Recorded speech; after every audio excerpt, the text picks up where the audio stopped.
ensaiar e tal, tá tudo certinho. Eu quero compartilhar com vocês que estão nos assistindo, depois nós iremos cantar mais, fique aí comigo, sobre a bem-aventurança, as bem-aventuranças, no qual eu falei no começo, né?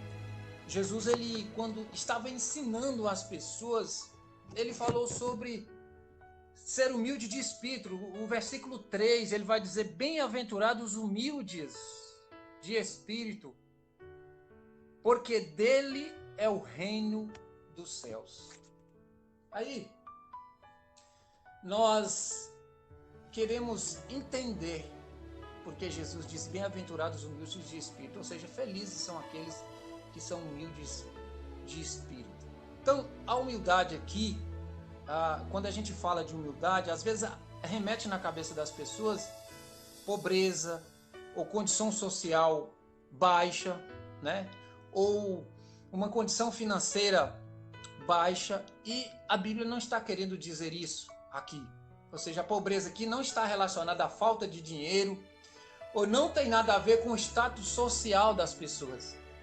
Porque existe muito pobre arrogante e muito rico humilde. E ao contrário também, existe muito rico arrogante e muito pobre humilde. Mas a pobreza, o ser pobre de espírito, que o ser humilde de espírito, não está relacionado a isso. Primeiro, que ser humilde de espírito, Jesus quer nos ensinar, dizendo que ser humilde aqui é reconhecer, primeiramente, o senhorio de Deus nas nossas vidas. Primeiro é reconhecer que você é servo, e o sentido mais pesado da palavra servo aqui é escravo, e o escravo ele obedece às ordens do seu senhor. Então, o fato de você reconhecer o senhorio de Deus na sua vida, de você estar debaixo da mão potente de Deus e de reconhecer o seu estado de pecado e se colocar debaixo da mão do Senhor, tendo Ele como seu Senhor, você se torna humilde de espírito. Quando Paulo diz assim, não vivo mais eu, mas Cristo vive em mim. Ou seja, quando eu reconheço o senhorio de Cristo, eu não vivo mais a minha vida, a vida que eu queria levar. Foi o cântico que nós cantamos aqui. Nós passamos a mostrar a beleza de Cristo nas nossas vidas, porque quem vive em mim não é mais a minha natureza carnal, não é mais a minha natureza, não é mais o meu sentimento da carne, mas que vive em mim é o Espírito Santo de Deus. Eu vivo debaixo do senhorio de Cristo. Ele é meu Senhor, Ele é o meu Salvador, Ele é o meu Redentor. Então, ser humilde aqui é obedecer à voz de Deus, é para aqueles que se inclinam à vontade de Deus. Lembremos aqui da relva ou das plantações, que quando o vento bate sobre elas, elas se curvam, né? Então, o sentimento de humildade espírita que é esse. Quando o Senhor fala, nós nos colocamos debaixo do seu senhorio. Ele diz, né? Humilhai-vos perante o Senhor e Ele vos exaltará. Humilhai-vos perante a potente mão de Deus, ou diante da potente mão de Deus, para que no seu próprio tempo Ele vos exalte. Sabe o que está acontecendo hoje, meus amados irmãos e amigos? É porque as pessoas têm uma autoconfiança, isso é perigoso, porque nós não somos autossuficientes. Nós somos Jesus Cristo para tudo. Nós dependemos de Jesus Cristo para a nossa salvação, foi assim que Ele fez. Nós dependemos de Deus para viver.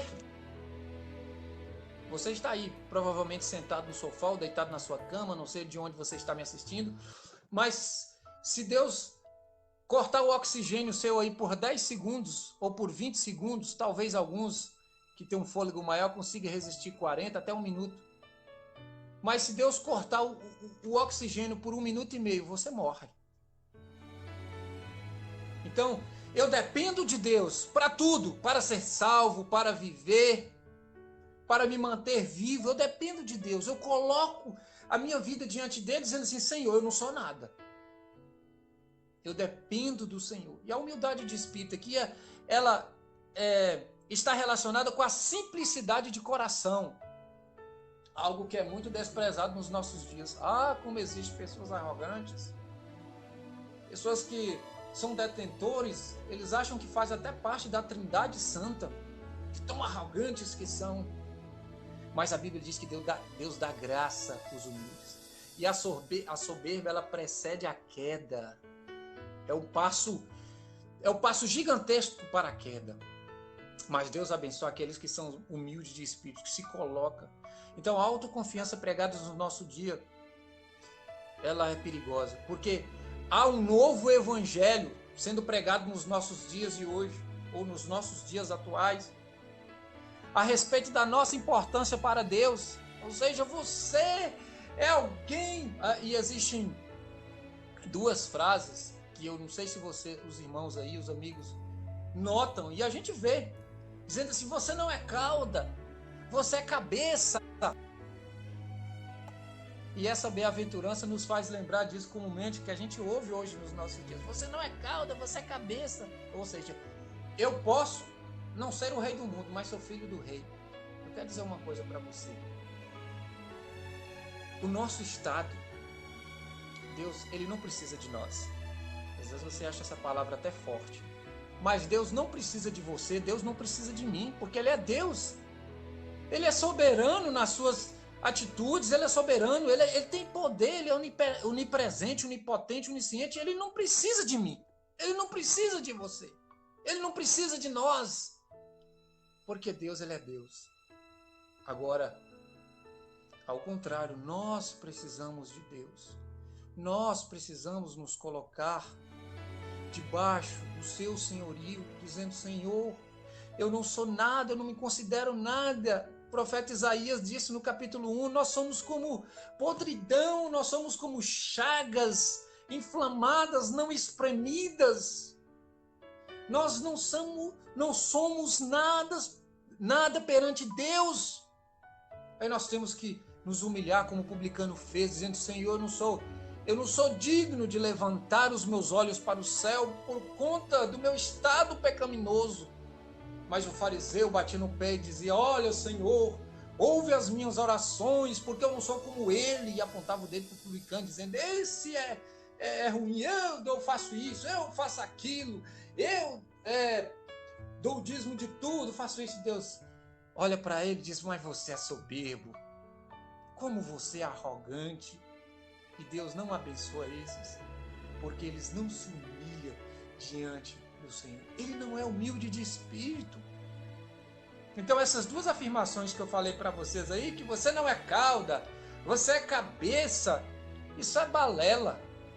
Isso aí é o evangelho light que se está pregando nos nossos dias, ou o evangelho coaching. Os pregadores coaching. Um chegou a dizer a seguinte aberração, que você tem a mesma importância de Jesus. Que é isso? Isso é uma aberração. Nós temos que aceitar a nossa pequenez.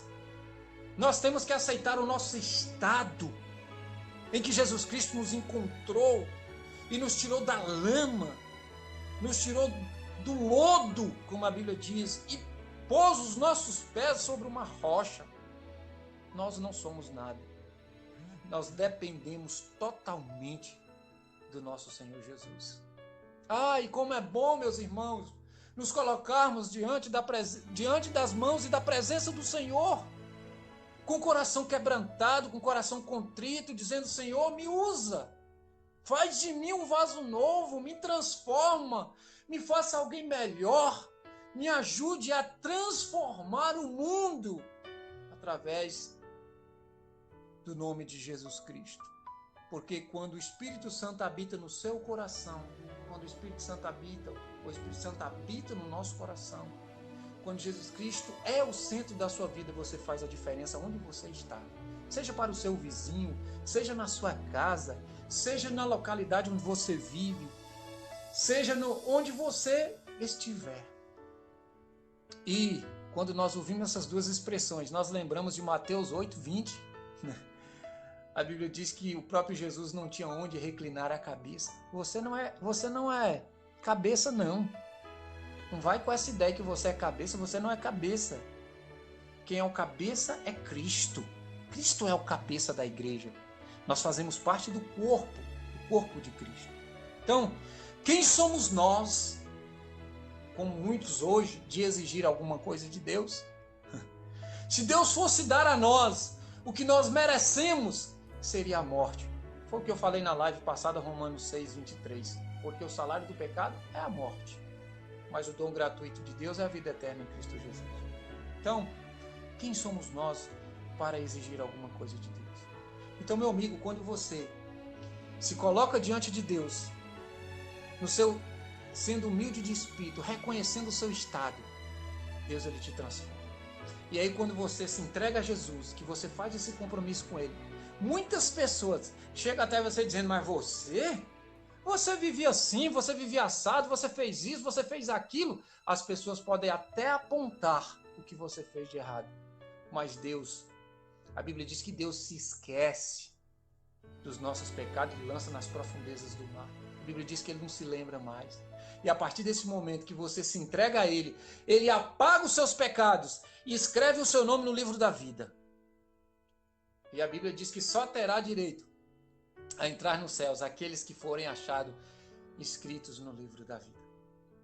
Eu quero pegar uma parte, né, do escritor David Martyn Lloyd Jones. Ele diz: você não pode volver os olhos na direção de Cristo sem sentir a sua absoluta pobreza e nulidade. Falando em linguagem mais atual, ele quis dizer o seguinte: você não pode olhar na direção de Cristo sem se sentir pobre e miserável diante de Deus. Não tem como olhar para Cristo e não sentir o seu estado de miséria. Não tem como. Porque nós estávamos condenados a viver eternamente longe de Cristo, mas Ele, com a sua graça, nos resgatou. Então, ser humilde de espírito é ser simples de coração. Eu estou encerrando a minha palavra aqui, a minha reflexão, mas eu quero lembrar para vocês que a soberba, ela precede a queda. E a humildade, ela é um atributo indispensável na vida do cristão. Porque a soberba precede a queda. Lembremos de Pedro, do apóstolo Pedro, do discípulo que estava ao lado de Jesus. Senhor, eu vou com o Senhor até a morte. Eu morro por causa do Senhor. Ah, mas o Senhor não pode morrer, porque o Senhor veio para ficar entre nós. Não, eu faço tudo pelo Senhor. Aquele ar de, eu sou importante, eu estou na frente, eu tenho uma importância para Deus, para Jesus. E Jesus disse: Pedro, você me negará 3 vezes. Pedro disse: não, Senhor, eu irei contigo até a morte. E ele disse: Pedro, você me negará 3 vezes. E não foi assim que aconteceu? Quando Cristo estava sendo crucificado, maltratado, Pedro o nega 3 vezes. Para sua vergonha, Jesus Cristo olha nos olhos dele, e naquele momento Pedro lembra o que Jesus falou para ele. Aí ele disse: realmente. A partir daquele momento, Simão se torna Pedro, que no grego quer dizer Petros, pedra, rocha. A partir daquele momento, ele passa a ser alguém diferente, a pregar o evangelho com ousadia. E ele prega o nome de Jesus com tanta certeza. Não era aquele vacilante que negou Jesus 3 vezes. Agora ele é outra pessoa, humilde de espírito, se coloca diante da vontade de Deus. E aí, quando ele prega o evangelho, ele é perseguido. Quando ele é morto, eles iam crucificá-lo também, como crucificou Jesus. Ele disse: não sou digno de ser crucificado como meu mestre. Morreu crucificado de cabeça para baixo, porque ele não se achou digno de ser crucificado como Jesus Cristo. Isso é ser humilde de espírito. A minha pergunta a você é humilde de espírito? Se não, se coloque diante de Deus. Se Senhor, eu sou um trapo de imundícia, eu não valho nada, mas eu dependo totalmente do Senhor para viver. Eu quero encerrar a minha reflexão nessa noite com mais uma frase do escritor David Martin Lloyd Jones. Ele diz: ser humilde de espírito é sentir que nada somos, que nada temos, e também que olhamos para Deus em total submissão a Ele, dependendo inteiramente de sua misericórdia e de sua graça. Ser humilde de espírito é depender totalmente da misericórdia do Senhor e da sua graça. Sabe, a recompensa para aqueles que são humildes? Provérbios 22:4. O galardão da humildade e o temor do Senhor são riquezas, honra e vida. Agora você vai dizer, riquezas materiais? A Bíblia também não está dizendo isso. Existe uma riqueza maior do que ter a certeza da salvação? Existe uma riqueza maior do que ir morar nos céus? A Bíblia diz que as ruas são de ouro, os muros de cristais. Que riqueza maior do que essa? E a graça de Deus, que era um favor, que é um favor imerecido.